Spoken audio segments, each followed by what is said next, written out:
તો કેન્દ્રીય ગૃહમંત્રી અમિત શાહે મતાધિકારનો ઉપયોગ કર્યો, જેની તસવીરો આપ જોઈ શકો છો। તેમની સાથે અનેક કાર્યકર્તાઓ પણ આવ્યા હતા મતદાન કેન્દ્ર પર તેમની સાથે, અને પરિવારજનો છે તેઓ પણ મતાધિકારનો ઉપયોગ કરવા માટે પહોંચ્યા।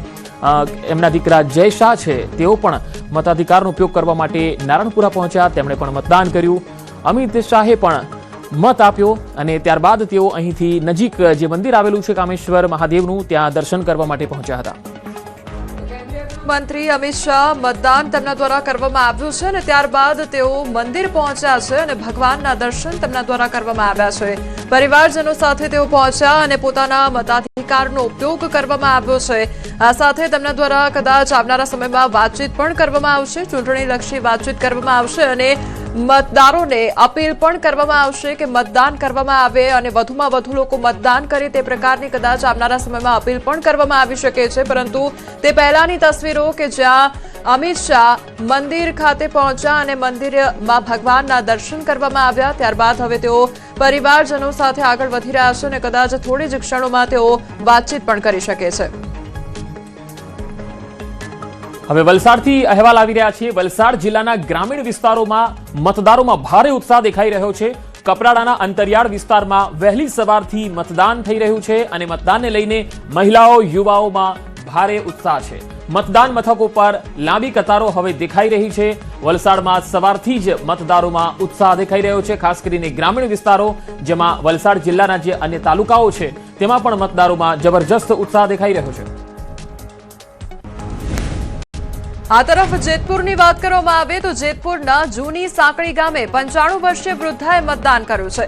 નંદુબેન અસોદારિયાએ ઉત્સાહભેર મતાધિકારનો ઉપયોગ કર્યો છે તો વૃદ્ધાવસ્થામાં લોકશાહી પ્રત્યે જાગૃતિનો સંદેશ આપવામાં આવ્યો છે। મતદાન મથકે હાજર લોકોમાં પ્રેરણાનું વાતાવરણ સર્જાયું છે તો યુવાનોને મતદાન માટે પ્રેરણા મળે તેવું ઉદાહરણ પણ પૂરું પાડવામાં આવ્યું છે। લોકોને સતત અપીલ કરવામાં આવી રહી છે અને વૃદ્ધાવસ્થામાં પણ લોકો મતદાન કરવા માટે પહોંચી રહ્યા છે।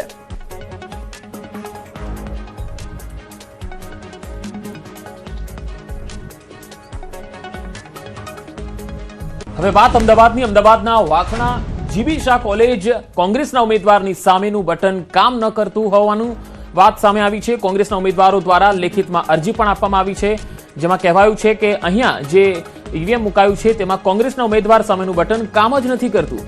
કોંગ્રેસના ઉમેદવારોએ આ અંગે લેખિતમાં અરજી આપી છે, જેથી તેમના જે મતદારો છે જેઓ મતદાન કરવા માટે પહોંચ્યા છે, હવે તેમના મતદારો જો અગર મતદાન કોંગ્રેસને કરશે તો કોંગ્રેસના ઉમેદવારની સામેનું બટન તો કામ જ નથી કરતું। એટલે હવે અહીંયા એક પેચ ફસાયેલો છે વાસણા જીબી શાહ કોલેજ, જ્યાં કોંગ્રેસના ઉમેદવારની સામેનું બટન કામ ન કરતું હોવાના અહેવાલ છે। હાલ ચૂંટણી પંચના જે અધિકારીઓ છે અને બૂથ લેવલ ઓફિસર છે તે આ અંગે આગળની કાર્યવાહી કરી રહ્યા છે।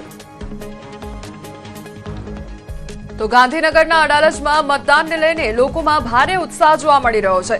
85 વર્ષીય વૃદ્ધાએ મતદાન કરી લોકોને મતદાનનો સંદેશો આપ્યો છે। યુવા પેઢીને વધુમાં વધુ મતદાનની અપીલ કરવામાં આવી છે। મતદાન મથકો પર મતદારોની ભારે ભીડ જોવા મળી રહી છે। તો ગાંધીનગરની આ તસવીરો સામે આવી રહી છે કે જ્યાં મતદારો દ્વારા મતદાન કરવામાં આવી રહ્યું છે। જે 85 વર્ષીય વૃદ્ધા છે તે પણ મતદાન કરવા માટે પહોંચ્યા અને જે યુવા પેઢી છે તેમને સતત અપીલ કરવામાં આવી રહી છે કે આવો અને મતદાન કરો। અને આ અલગ અલગ તસવીરો પણ સામે આવી રહી છે કે જ્યાં મતદારોની લાંબી કતારો જોવા મળી રહી છે અને તેઓ મત આપવા માટે પહોંચી રહ્યા છે। વાત હવે ભરૂચની કરીએ। ભરૂચમાં રાજ્યના જળ સંપત્તિ મંત્રી ઈશ્વરસિંહ પટેલે વતન કુડાદરા ખાતે પરિવાર સાથે મતદાન કર્યું। ઈશ્વરસિંહ પટેલના પુત્ર ભવ્યરાજસિંહ પટેલે પ્રથમ વખત મતદાન કર્યું। સમગ્ર રાજ્યમાં ભાજપની ભવ્ય જીતનો મંત્રી ઈશ્વરસિંહે દાવો પણ વ્યક્ત કર્યો।